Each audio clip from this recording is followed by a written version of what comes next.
Sambal pun boleh. Boleh, masuk sekali. Tambah, kena ada. Lima lah.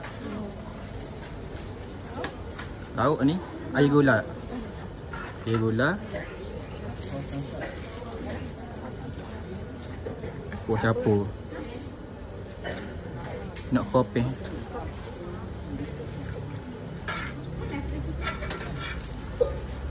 Lepas tu nak ikes lah, air gula sah. Nak ikes lah. Masuk sekali. Masukkan. Okey. Lepas tu daging. Daging goreng tak? Daging goreng belakang. Daging goreng. Lepas tu ayam kapung tu.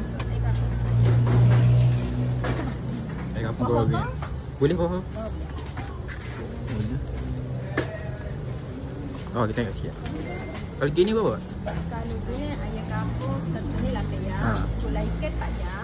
Daging 3 yang jadi lapis. Dengan lapis 12, 15. 15. Okey.